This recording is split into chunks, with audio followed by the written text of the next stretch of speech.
Diselamatkan nenek pemulung saat KKN di desa Gondomayit. Seperti apa kisah lengkapnya? Simak videonya sampai selesai. Semoga kalian yang menonton video ini selalu diberikan kesehatan dan dilancarkan rezekinya. Amin. Rani duduk di kamar kosnya sambil melipat pakaian. Wajahnya terlihat bersemangat sekaligus tegang. Program kuliah kerja nyata atau KKN ini sudah lama ia tunggu karena selain kewajiban kampus, ia menganggap ini kesempatan untuk belajar hidup di masyarakat. Rani dikenal sebagai mahasiswi yang penurut dan rajin, jadi ia sudah menyiapkan semua perlengkapan jauh-jauh hari. Di sisi lain ada Winda, sahabat dekat Rani. Winda lebih kalem, tipe pendengar yang baik, dan biasanya selalu berpikir dua kali sebelum melakukan sesuatu. Ia sedikit pendiam tapi punya rasa peduli yang besar. Rani sering mengandalkan Winda kalau butuh teman curhat. Sementara itu, Siska berbeda lagi. Ia termasuk orang yang agak cuek. Selama urusan kuliah beres, ia tidak mau ribet dengan hal-hal lain. Dalam kelompok KKN ini, Siska lebih banyak diam, tapi sebenarnya ia selalu memperhatikan situasi sekitar. Di antara keenam mahasiswi itu, Lala paling menonjol. Sifatnya sombong, sering merasa paling benar dan suka menyepelekan orang lain. Ia sering menganggap Rani terlalu serius dan Winda terlalu penakut. Menurutnya, KKN hanyalah formalitas, jadi tidak perlu terlalu kaku mengikuti aturan desa. Mira, sahabat dekat Lala, juga punya sifat yang mirip. Ia sering bercanda berlebihan, kadang keterlaluan, dan suka menganggap hal-hal mistis hanya sebagai cerita kosong. Kalau ada orang cerita hantu, Mira biasanya langsung menertawakannya. Yang terakhir adalah Dewi. Ia bukan tipe yang terlalu sombong, tapi suka penasaran dan sering ingin mencoba hal baru. Kadang sifatnya ini membuatnya terlihat nekat, meski sebenarnya ia tidak bermaksud menantang bahaya. Keenam mahasiswi itu ditugaskan kampus untuk KKN di sebuah desa terpencil bernama Desa Gondomayit. Nama desanya saja sudah terdengar aneh, bahkan menyeramkan. Beberapa teman kampus sempat menakut-nakuti mereka. Katanya, desa itu punya sejarah kelam, banyak orang yang enggan masuk dan dikenal angker. Namun karena penugasan sudah resmi, mereka tidak punya pilihan selain berangkat. Perjalanan menuju desa itu cukup panjang. Dari terminal, mereka harus naik bus kecil yang penuh sesak dengan penumpang dan barang bawaan. Setelah itu dilanjutkan dengan mobil bak terbuka yang disediakan warga desa. Jalan menuju Gondomayit semakin lama semakin sempit. Kiri kanannya penuh pepohonan lebat. Sesekali terlihat sawah luas, tapi lebih sering melewati hutan kecil dengan suasana sunyi. Nama desanya aja udah serem, Gondomayit, kayak bau mayat gitu, celutuk Mira sambil tertawa. Ih, jangan asal ngomong deh, tegur Rani pelan. Ah, Rani mah baperan. Kita kan cuma bercanda, saut Lala menimpali. Winda yang duduk di samping sopir hanya memperhatikan jalanan. Ia merasa udara semakin dingin padahal matahari masih tinggi. Siska menutup wajahnya dengan masker, tidak bicara apa-apa sejak tadi. Mobil akhirnya berhenti di depan balai desa. Bangunannya sederhana, terbuat dari kayu tua dan catnya sudah kusam. Kepala desa, seorang pria berusia sekitar 50 tahun, menyambut mereka dengan wajah ramah tapi agak kaku. Warga yang ada di sekitar balai desa hanya melirik sekilas lalu buru-buru masuk ke rumah masing-masing. Rani sempat merasa aneh dengan sikap warga, bukannya menyapa atau menyenyum. Justru mereka terlihat menghindar.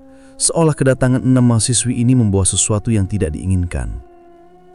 Desa ini memang agak sepi, jadi jangan kaget ya, ujar kepala desa singkat sebelum mengantar mereka ke rumah yang dijadikan posko KKN. Rumah itu terletak agak pinggir desa, berdekatan dengan jalan setapak menuju area hutan. Dari luar tampak biasa saja, hanya dindingnya banyak retakan dan atapnya agak bocor. Namun bagi mereka cukup untuk ditempati selama beberapa minggu. Saat mereka menurunkan barang-barang dari mobil bak terbuka, seorang nenek tua tiba-tiba muncul dari arah jalan kecil di samping posko. Rambutnya berantakan, pakaiannya compang-compang, dan ia membawa karung lusuh di punggungnya. Nenek itu berjalan pelan, matanya tajam, memperhatikan mereka. Ada nenek pemulung, bisik Mira sambil cekikikan. Ih, jangan ketawa-ketawa gitu deh, tegur Rani pelan. Rani mah baperan. Kita kan cuma bercanda, saut Lala menimpali. Winda yang duduk di samping sopir hanya memperhatikan jalanan. Ia merasa udara semakin dingin padahal matahari masih tinggi. Siska menutup wajahnya dengan masker, tidak bicara apa-apa sejak tadi. Nenek itu berhenti tepat di depan gerbang rumah. Suaranya serak tapi tegas. Kalian anak kuliah ya? Mau tinggal di sini? Tanyanya sambil menatap satu persatu. Rani yang merasa paling sopan segera menjawab, "Iya Nek, kami dari kampus, mau KKN di desa ini." Nenek itu mengangguk pelan-pelan, lalu mendekat. Bau tubuhnya agak menyengat membuat Lala dan Mira spontan menutup hidung. Namun nenek itu tidak peduli. Ia menancapkan pandangan tajamnya pada mereka, lalu berbicara dengan suara rendah. "Ingat, jangan keluar rumah setelah maghrib. Jangan sekali-kali kalian menginjak tanah kuburan tua di belakang desa. Dan jangan pernah bicara kasar di sumur tua dekat jalan utama. Kalau melanggar, kalian sendiri yang akan celaka." Keenam mahasiswi itu saling pandang. Rani dan Winda tampak serius mendengarkan. Sementara Lala langsung melirik Mira sambil tertawa kecil. "Aduh, nenek ini kayak film horor aja aturannya," bisik Mira pelan tapi masih terdengar. Siska hanya diam tapi hatinya merasa tidak enak. Nenek itu menatap mereka sekali lagi, lalu berjalan pergi sambil menyeret kakinya. Suara gesekan sendal bututnya terdengar makin jauh hingga menghilang di ujung jalan. "Serem amat sih nenek itu, bawa-bawa larangan segala," komentar Lala sambil mengangkat alis. "Yah, namanya juga orang desa, percaya sama mitos," timpal Mira. "Kalau aku sih lebih baik nurut aja, dari tadi aku ngerasa suasana desa ini beda," ujar Winda pelan. "Iya, aku juga ngerasa gitu," sambung Rani. Dewi mencoba menengahi. "Udahlah, jangan dibesar-besarin. Toh baru hari pertama. Mungkin nenek itu cuma mau nakut-nakuti biar kita nggak sembarangan." Mereka pun masuk ke dalam rumah posko KKN, mulai merapikan barang-barang dan menata kamar tidur seadanya. Namun sejak pertemuan pertama itu, Rani tidak bisa menghilangkan rasa merinding yang terus menempel di pikirannya, seolah ucapan nenek pemulung tadi bukan sekedar omongan kosong. Malam itu saat mereka berkumpul di ruang tengah, suara jangkrik terdengar bersahutan dari luar, angin bertiup pelan membuat pintu berderit. Mereka mencoba ngobrol untuk mencairkan suasana, tapi tetap saja hawa aneh terasa menyelimuti rumah itu. Bab pertama pun berakhir dengan 6 mahasiswi yang masih coba beradaptasi di desa Gondomait, tanpa sadar bahwa larangan nenek pemulung tadi akan menentukan hidup dan mati mereka. Hari-hari pertama di desa Gondomait berjalan agak canggung bagi 6 mahasiswi itu. Kegiatan KKN mereka dimulai dengan rutinitas sederhana. Membantu warga membersihkan balai desa, mengajar anak-anak di sekolah dasar, dan ikut kegiatan gotong royong. Rani terlihat serius mengajar anak-anak membaca. Ia duduk di teras sekolah dengan beberapa murid yang masih kelas rendah. Anak-anak itu tampak antusias meski malu-malu. Winda membantu menuliskan huruf di papan tulis, sementara Siska lebih banyak menyiapkan buku dan alat tulis yang mereka bawa dari kota. Berbeda dengan mereka, Lala dan Mira sering merasa malas. Ketika warga minta tolong untuk ikut membersihkan lapangan kecil, Lala hanya menyapu sebentar lalu sibuk main ponsel. Mira malah asik memotret dirinya sendiri dengan kamera HP, sesekali mengeluh soal sinyal internet yang jelek. "Duh, di sini beneran jadul banget ya. Masa sinyal cuma nongol 1 bar?" keluh Mira keras-keras. "Ya namanya juga desa, Mir. Biasa aja lah," sahut Dery yang mencoba maklum. "Kalau kayak gini terus, aku bisa mati gaya," sambung Lala sambil tertawa kecil. Ucapan mereka sempat terdengar warga yang ikut kerja bakti. Beberapa orang menoleh dengan wajah kurang enak, tapi tidak berkata apa-apa. Hanya kepala desa yang mendekati mereka dan mengingatkan, "Kalau bisa, jangan ngomong yang bikin warga tersinggung. Mereka sudah senang ada kalian di sini." Namun Lala dan Mira hanya mengangguk asal, lalu kembali sibuk sendiri. Malam hari, 6 mahasiswi itu makan bersama di posko. Rani memasak sayur sederhana dengan bahan dari pasar desa. Siska ikut membantu, sementara Winda menyiapkan air minum. Lala, Mira, dan Dewi hanya duduk sambil mengobrol. Setelah makan, mereka biasanya bercakap-cakap di ruang tengah. Pada malam kedua, suara aneh terdengar dari kejauhan. Seperti gamelan yang dimainkan pelan, ritmenya teratur. Tapi sumber suaranya tidak jelas. Kalian dengar nggak? Bisik Winda sambil menoleh ke arah jendela. Apa? Suara serangga kali, jawab Mira cuek. Bukan, Mir. Ini kayak suara gamelan, timpal Siska dengan wajah tegang. Mereka semua terdiam beberapa detik. Suara itu semakin jelas, seperti berasal dari tengah desa, padahal sudah larut malam. Tidak ada warga yang lewat, jalanan kosong, hanya suara gamelan itu yang terus terdengar. Adulah, jangan terlalu dipikirin, mungkin ada yang latihan, ucap Lala santai. Latihan jam segini? Nggak masuk akal, balas Rani dengan suara pelan. Akhirnya mereka memutuskan masuk kamar lebih cepat malam itu. Namun Rani dan Winda masih terjaga, mencoba mendengarkan suara aneh itu yang perlahan menghilang menjelang tengah malam. Hari berikutnya kegiatan mereka kembali padat. Pagi hari mengajar, siang membantu warga, dan sore istirahat di posko. Rani dan Winda merasa nyaman dengan anak-anak yang cepat akrab. Bahkan beberapa anak sering bercerita soal larangan di desa, seperti jangan main di kuburan tua dan jangan mendekati sumur besar. Cerita itu mengingatkan mereka pada pesan nenek pemulung tempo hari. Sementara itu Lala semakin sering mengeluh. Ia merasa warga terlalu kolot dan tidak terbuka. Heran deh, kok mereka percaya banget sama mitos gitu? Kayak hidup di zaman batu aja, kata Lala ketika mereka duduk bersama sore itu. Iya ya, aku juga nggak habis pikir. Masa sumur aja dianggap keramat? Tambah Mira. Kalau aku sih lebih baik hati-hati. Toh nggak rugi nurut sebentar, saud Winda mencoba menenangkan. Dewi meski awalnya sejalan dengan Lala dan Mira, kadang ragu juga. Ia sempat melihat kepala desa berbicara serius dengan beberapa orang tua di balai. Suasananya tegang, seakan membahas hal penting, tapi langsung diam begitu Dewi lewat. Hal itu membuatnya penasaran meski tidak berani bertanya. Menjelang malam, suasana makin mencekam.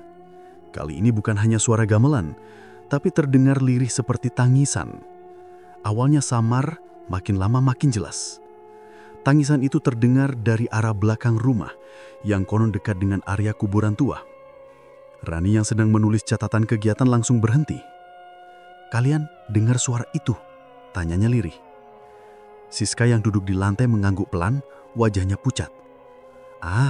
Paling suara orang lagi ribut sama keluarganya, ucap Mira mencoba mengalihkan. Kalau orang ribut, masa nangisnya bareng-bareng gitu? Aku jelas dengar kayak suara banyak orang. Timpal Winda suaranya gemetar. Mereka akhirnya memutuskan menutup semua jendela. Lala tetap santai, malah berani membuka pintu sebentar untuk mengecek. Namun begitu pintu terbuka, udara dingin langsung masuk membuat bulu kuduk mereka berdiri. Tidak ada siapa-siapa di luar, hanya gelap pekat dan suara tangisan yang semakin jelas. Lala buru-buru menutup pintu lagi, meski wajahnya masih terlihat menantang. Keesokan harinya, mereka mencoba menanyakan hal itu kepada salah satu warga yang lebih ramah. Namun warga hanya menggeleng, lalu cepat-cepat mengalihkan pembicaraan. Di sini memang banyak suara aneh. Biar saja, jangan dipedulikan, ujar warga itu singkat. Jawaban itu justru membuat mereka semakin penasaran. Rani, Winda, dan Siska mulai yakin ada sesuatu yang disembunyikan. Sebaliknya, Lala dan Mira tetap meremehkan. Dasar orang desa, sukanya bikin drama, komentar Mira sambil tertawa. Malam ketiga lebih menegangkan. Saat mereka sedang berkumpul di ruang tengah, Winda tiba-tiba menuju ke jendela. Astaga, itu siapa? Katanya panik. Semua menoleh. Dari luar jendela, samar terlihat sosok perempuan berdiri. Rambutnya panjang menutupi wajah. Hanya sebentar, lalu menghilang begitu saja. Mira langsung berdiri. Pasti ada warga yang iseng, katanya keras meski wajahnya sedikit pucat. Kalau iseng, ngapain diem doang terus hilang gitu? Balas Siska. Ketegangan membuat mereka semua enggan tidur. Baru menjelang dini hari mereka bisa beristirahat. Itu pun dengan perasaan was-was. Hari-hari berikutnya berjalan mirip. Siang beraktivitas, malam selalu ada gangguan. Suara gamelan datang hampir setiap malam, disusul tangisan dari arah kuburan dan kadang muncul bayangan melintas di sekitar rumah. Rani semakin yakin bahwa larangan nenek pemulung bukan sekedar omongan kosong. Namun Lala, Mira, dan Dewi tetap pada pendiriannya. Mereka menganggap semua itu hanya trik warga untuk menakut-nakuti. Bahkan Lala sempat berkata, "Kalau mereka pikir kita bakal takut dan kabur salah besar. Aku malah pengen buktiin kalau semua itu bohongan." Ucapan itu membuat Rani dan Winda saling pandang, merasa firasat buruk mulai mengintai. Hari sudah beranjak malam. Keenam mahasiswa itu baru selesai makan bersama di ruang tengah posku. Rani membereskan piring, Winda menyiapkan air panas untuk teh, sementara Siska menyapu lantai. Lala dan Mira asik ngobrol tentang rencana jalan-jalan ke kota terdekat sepulang KKN anti. Dewi duduk di dekat pintu, memainkan ponselnya yang nyaris kehabisan baterai. Wajahnya tampak gelisah. "Aduh, aku lupa beli sabun cuci muka. Kayaknya warung di depan jalan masih buka deh," katanya sambil berdiri. Rani langsung menoleh. "Mau keluar? Ini udah malam, Dew. Besok aja sekalian." "Gak bisa, Ran. Aku tuh risih kalau gak cuci muka. Lagian cuma sebentar kok. Paling juga 10 menit balik," jawab Dewi sambil mengambil dompet kecil. Winda ikut menimpali. "Jangan keluar sekarang, Dew. Dari kemarin kan udah banyak suara aneh. Mending tunggu besok pagi." Namun Dewi menggeleng. "Kalian lebay banget sih. Masa mau ke warung aja dilarang? Aku kan gak bakal jauh-jauh." Lala yang sedari tadi mendengar langsung menyahut. "Udahlah, biarin aja. Toh kita gak bisa terus-terusan takut sama cerita orang sini." Mira menambahkan, "Iya, lagian warung Icu kelihatan pok dari sini. Gak seram-seram amat."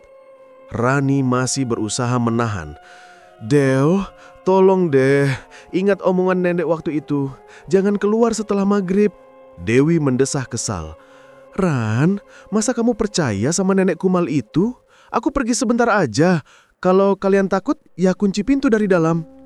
Tanpa menunggu jawaban, Dewi langsung melangkah keluar. Pintu ditutup agak keras, meninggalkan 4 temannya yang masih cemas. Di luar, suasana desa benar-benar sepi. Lampu jalan jarang, hanya beberapa rumah yang masih menyala. Udara dingin menusuk, membuat Dewi merapatkan jaket tipisnya. Ia berjalan cepat ke arah jalan utama. Langkahnya sempat melambat ketika mendengar suara seperti gesekan kain dari belakang. Dewi menoleh, tapi tidak ada siapa-siapa.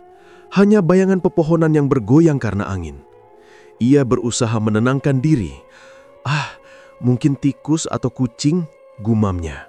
Namun baru beberapa meter lagi menuju warung, tiba-tiba terdengar suara perempuan tertawa lirih. Suaranya aneh, bukan seperti tawa biasa.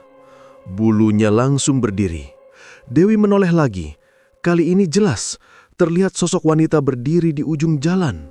Rambutnya panjang menutupi wajah, bajunya lusuh, tubuhnya sedikit membungkuk.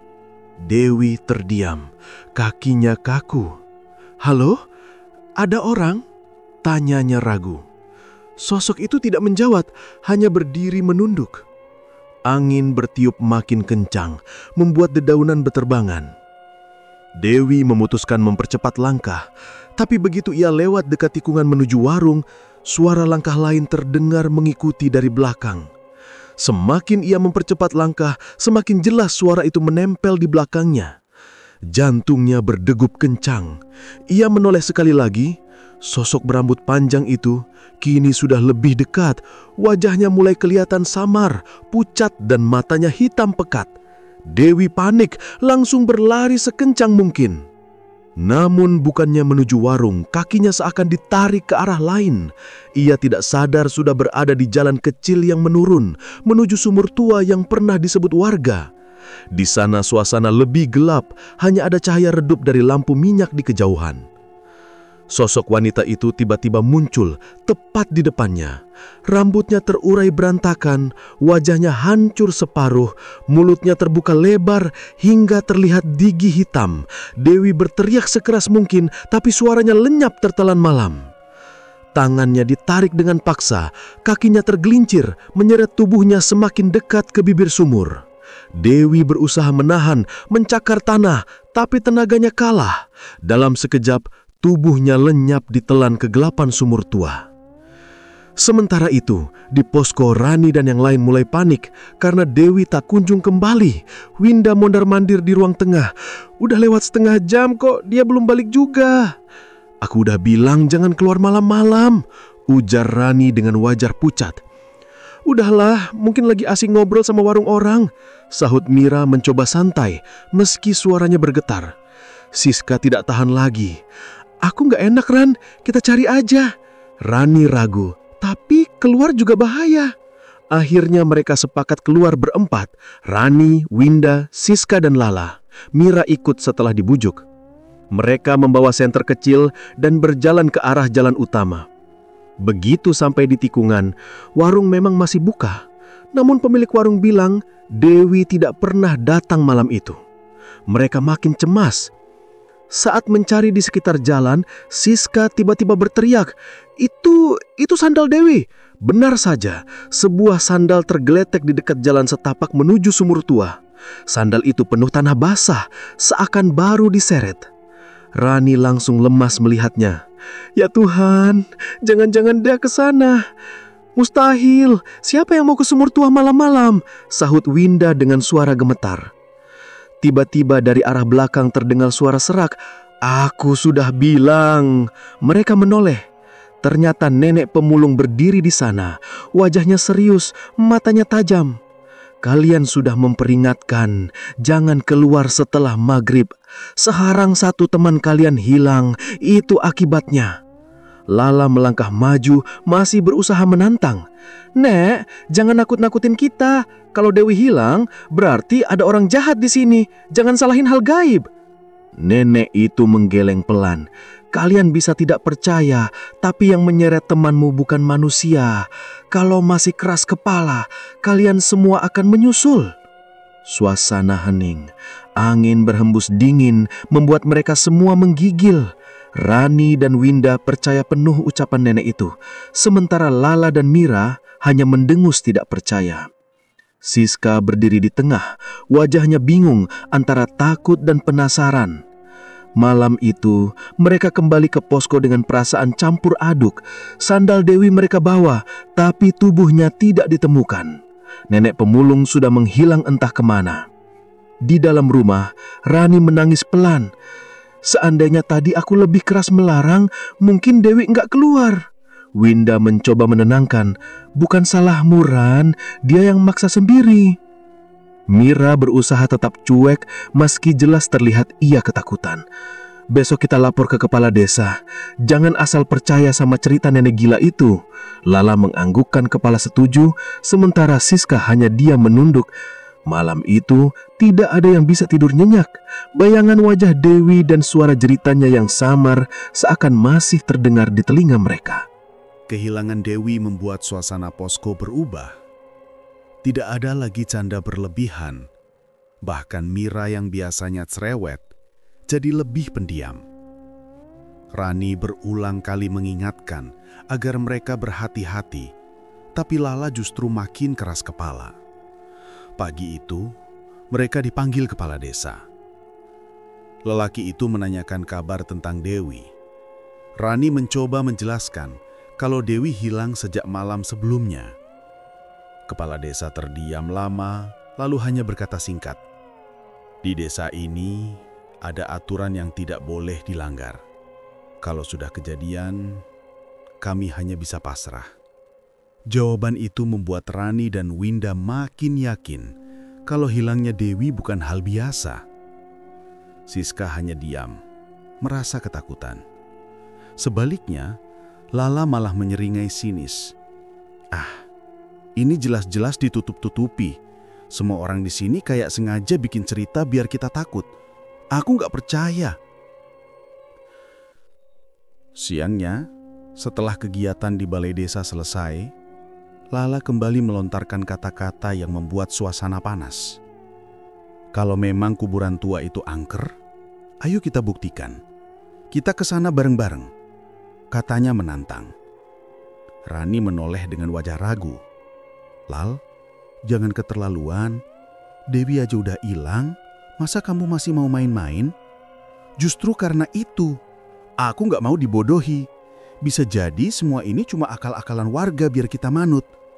Rani langsung menolak. Aku nggak mau, Lal. Kalau kamu nekat, jangan ajak kami. Winda mengangguk setuju. Aku juga nggak ikut. Aku takut. Siska hanya diam. Wajahnya tegang. Sore itu, ketika yang lain beristirahat di posko, Lala diam-diam keluar. Ia membawa ponsel dan senter kecil. Tanpa pamit, ia melangkah menuju jalan setapak yang menuju kuburan tua di belakang desa. Kuburan itu tidak jauh, hanya sekitar 10 menit berjalan kaki. Begitu sampai, suasananya langsung berbeda.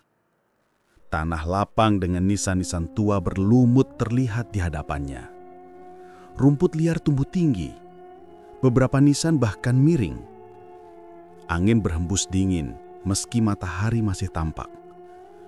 Lala berdiri di depan area itu dengan wajah menantang. Ini dia, kuburan yang katanya angker.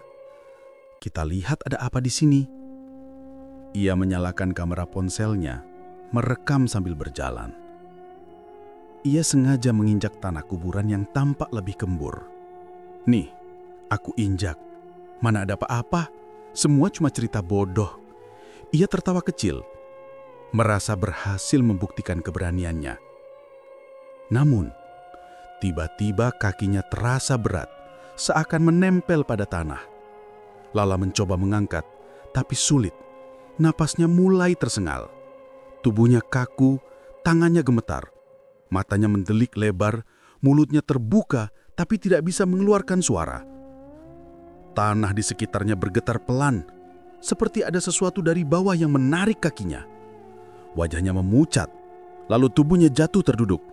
Matanya tetap melotot, tak berkedip.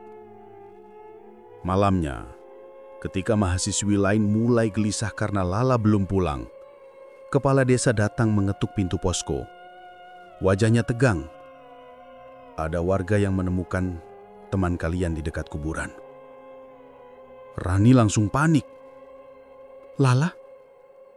Bagaimana keadaannya, Pak? Kepala desa tidak menjawab langsung. Ia hanya mempersilahkan mereka ikut.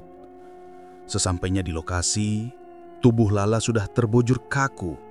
Wajahnya tertutup tanah basah, seolah-olah baru ditimbun. Matanya masih melotot lebar, menatap kosong ke langit. Ponsel yang ia bawa tergeletak di samping. Layarnya retak. Mira menjerit histeris. Ya Tuhan, Lal!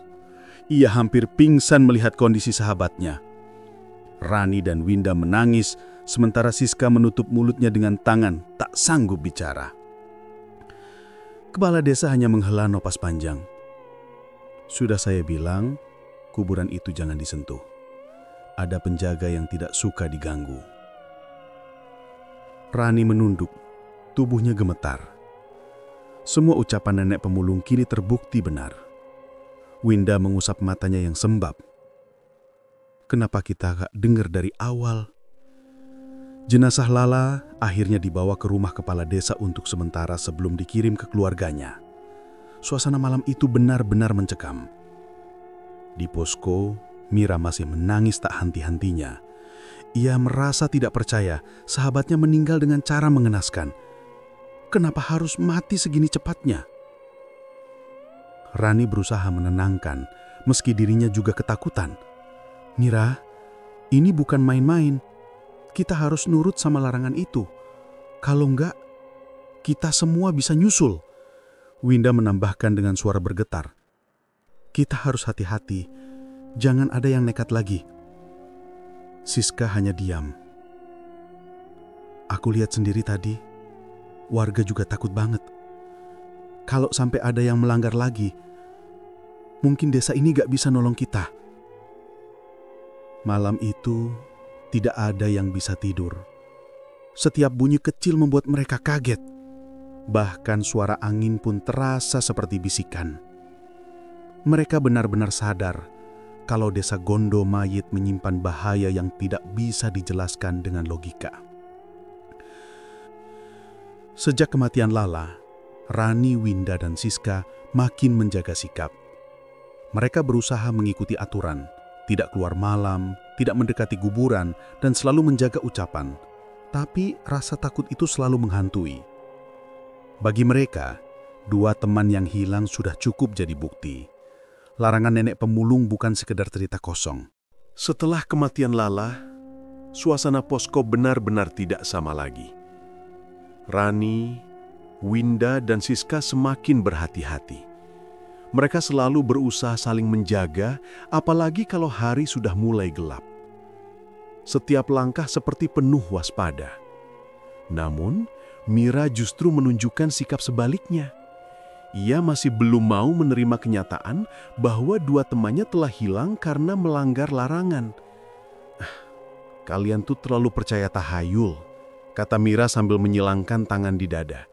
"Dewi mungkin kabur karena stres. Lala bisa saja kena serangan jantung atau apa.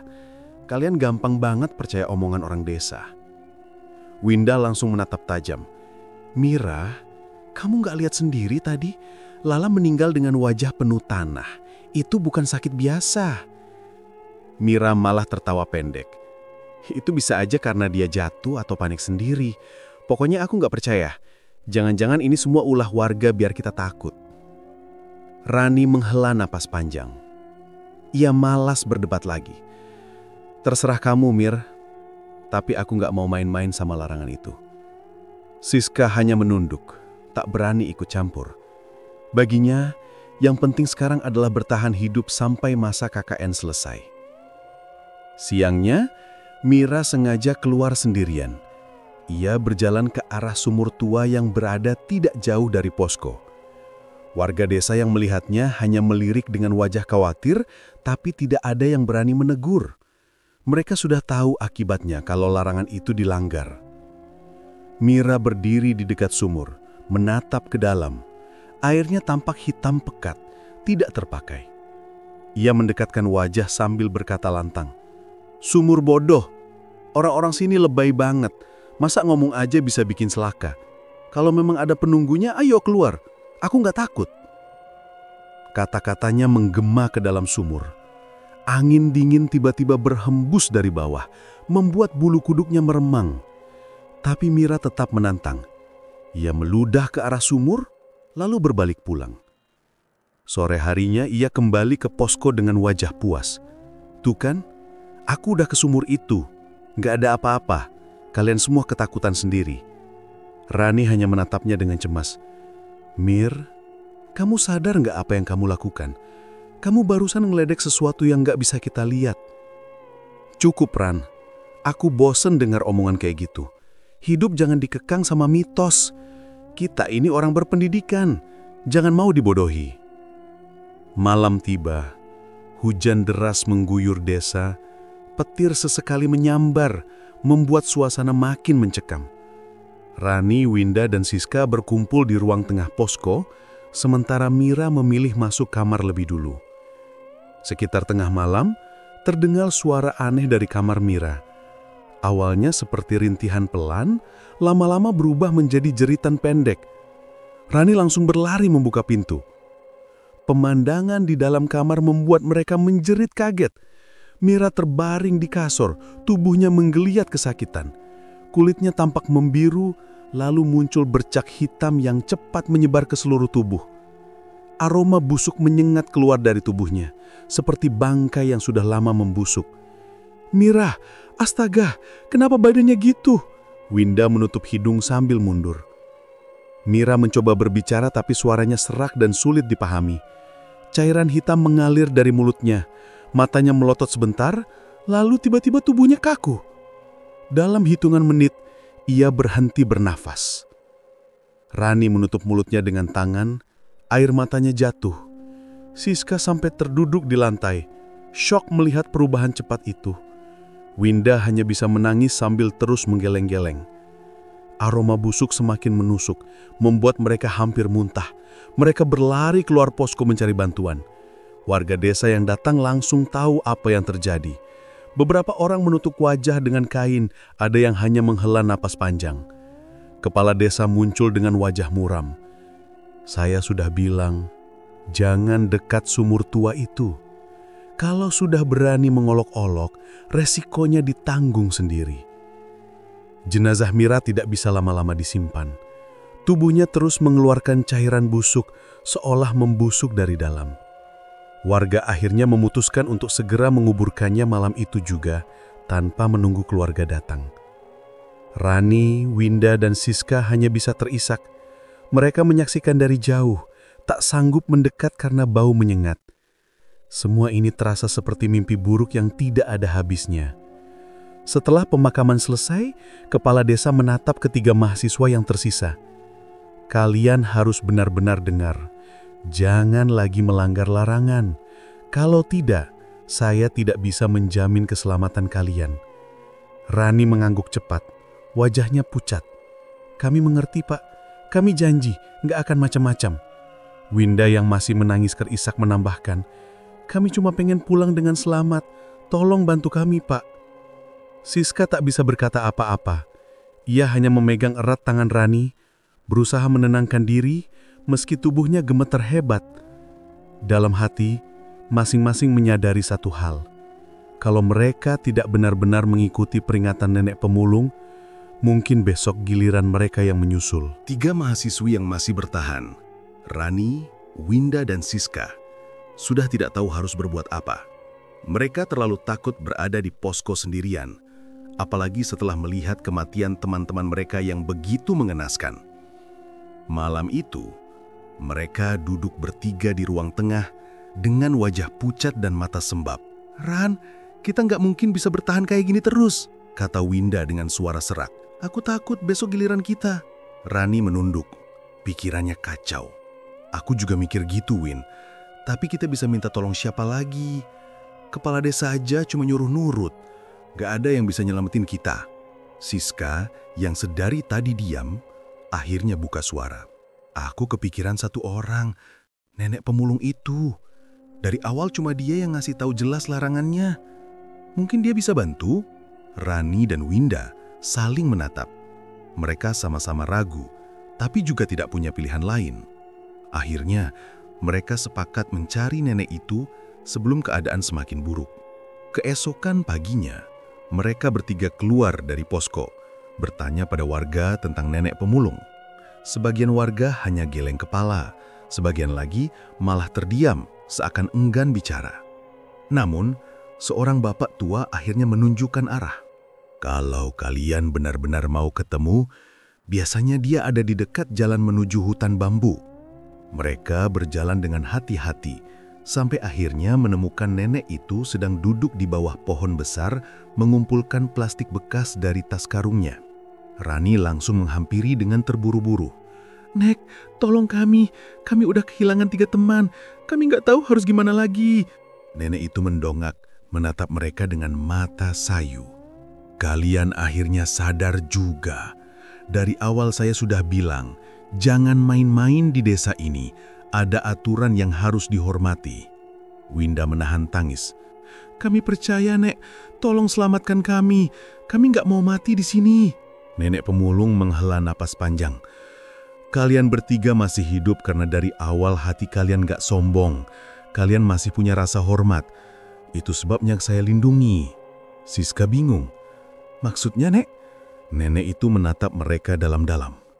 "Saya bukan pemulung biasa. Saya ditugaskan menjaga desa ini dari penunggu yang haus korban. Orang luar yang sombong akan ditelan, tapi yang masih punya niat baik bisa saya tuntun keluar." Rani terdiam, bulu kuduknya merinding. "Jadi, semua larangan itu beneran?" "Betul," jawab nenek itu tegas. "Sumur tua, kuburan dan malam hari adalah pintu bagi mereka. Teman-temanmu sudah melanggar. Kalian bertiga harus segera pergi sebelum desa ini menelan kalian juga." Hari itu juga, mereka memutuskan untuk bersiap.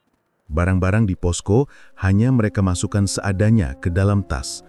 Tidak ada lagi niat untuk melanjutkan KKN. Yang ada hanya keinginan untuk pulang hidup-hidup. Menjelang malam, nenek pemulung mendatangi posko. Ia membawa tongkat bambu kecil di tangannya. "Kita harus berangkat malam ini. Kalau lewat tengah hari besok, mereka akan menuntut korban lagi. Ketiga mahasiswi itu mengangguk cepat. Mereka mengikuti nenek itu meninggalkan posko. Suasana desa begitu sunyi. Lampu rumah warga sebagian besar sudah dipadamkan, seakan semua orang sengaja menghindar dari sesuatu. Baru beberapa langkah, suara gamelan terdengar dari arah jauh. Suaranya lirih, tapi jelas, seperti ada pesta di tengah malam. Rani merinding. "Itu suara apa, Nek?" Nenek itu tidak menoleh. "Itu tanda mereka sudah tahu kalian mau pergi. Jangan menoleh ke belakang, apapun yang kalian dengar." Mereka terus berjalan melewati jalan setapak yang gelap. Di sisi kiri, terlihat bayangan hitam berbaris seperti arak-arakan menari mengikuti gamelan. Di sisi kanan, samar-samar tampak sosok berwajah pucat menatap dari balik pepohonan. Winda hampir pingsan saking takutnya. Ia meraih tangan Siska erat-erat. "Aku nggak kuat, Sis." Siska berbisik, "Jangan lepas, ikut aja kata nenek." Tiba-tiba, suara tangisan anak kecil terdengar sangat dekat, seakan ada tepat di samping telinga mereka. Rani hampir refleks menoleh, tapi nenek itu mengetuk tanah dengan tongkatnya. "Jangan! Kalau kalian menoleh, kalian akan ikut bersama mereka." Ketiganya menunduk, melangkah cepat mengikuti nenek. Jalan menuju hutan terasa semakin panjang. Suara-suara aneh terus terdengar. Lolongan panjang, teriakan orang, bahkan suara memanggil nama mereka satu persatu. Di tengah perjalanan, angin berhembus kencang. Daun bambu bergesekan keras, menimbulkan suara seperti jeritan. Dari kegelapan, muncul sosok tinggi besar dengan mata merah menyala, berdiri menutupi jalan. Winda hampir pingsan, tapi nenek itu berdiri di depan mereka. Ia mengangkat tongkatnya dan mengetuk tanah 3 kali. Sosok tinggi itu perlahan mundur, lalu menghilang seperti asap terbakar. "Terus jalan," kata nenek itu tenang. Perjalanan semakin menegangkan. Rani merasa kakinya berat, seolah ada yang menariknya. Ia hampir terjatuh, tapi nenek memegang lengannya. "Kuatkan hatimu, mereka cuma ingin menakuti." Setelah melewati hutan, akhirnya mereka sampai di jalan utama yang menghubungkan desa dengan kota. Suara gamelan mendadak hilang, begitu juga semua bayangan menyeramkan. Malam terasa sunyi, hanya terdengar suara jangkrik. Nenek pemulung berhenti, menatap mereka bertiga. "Sampai sini tugas saya. Kalian sudah selamat. Jangan pernah kembali ke desa ini." Air mata Rani menetes. Ia menunduk penuh rasa terima kasih. "Terima kasih, Nek. Kalau bukan karena nenek, mungkin kami udah mati." Winda ikut menangis. "Kami nggak akan lupa kebaikan nenek." Siska menambahkan, "Kami janji nggak akan cerita sembarangan. Kami akan jaga ucapan." Nenek itu hanya tersenyum tipis, lalu perlahan berjalan masuk ke arah hutan. Tubuhnya semakin jauh hingga akhirnya tidak terlihat lagi. 3 mahasiswi itu berdiri lama di pinggir jalan, berusaha menenangkan diri. Mereka benar-benar sadar, mereka baru saja selamat dari maut. Beberapa hari setelah malam mencekam itu, Rani, Winda, dan Siska akhirnya sampai kembali ke kota. Mereka tidak langsung pulang ke rumah masing-masing. Universitas memanggil mereka untuk dimintai keterangan. Para dosen dan pihak kampus kebingungan menerima laporan bahwa 3 mahasiswi lain meninggal dengan cara aneh saat KKN. Di ruang pertemuan, suasana tegang. Beberapa dosen mencoba bertanya dengan nada tenang, tapi yang keluar dari mulut Rani hanyalah tangisan. Winda juga tidak sanggup bicara terlalu banyak, hanya sesekali mengangguk atau menggeleng. Siska yang akhirnya menceritakan secara singkat kejadian di desa Gondo Mayit. Dewi hilang di dekat sumur, nggak pernah ketemu. Lala ditemukan mati di kuburan tua, wajahnya penuh tanah. Mira, badannya tiba-tiba busuk di kamar. Semua karena mereka melanggar larangan, kata Siska dengan suara bergetar. Dosen-dosen saling pandang, sebagian menghela nafas panjang. Tidak ada yang benar-benar bisa menerima cerita itu sepenuhnya, tapi fakta bahwa 3 mahasiswi meninggal tidak bisa dibantah. Berita tentang tragedi itu akhirnya menyebar, masuk ke koran lokal. Namun tentu saja, penyebabnya hanya ditulis sebatas kecelakaan dan sakit mendadak. Keluarga korban tidak bisa menerima kenyataan itu. Orang tua Dewi terus menuntut agar pencarian dilanjutkan, meski warga desa sudah bilang kemungkinan besar Dewi tidak akan pernah ditemukan. Orang tua Lala menangis histeris ketika jenazah anaknya tiba di rumah. Mereka tidak percaya anak yang sehat bisa mati mendadak dengan tubuh penuh tanah. Keluarga Mira lebih marah lagi.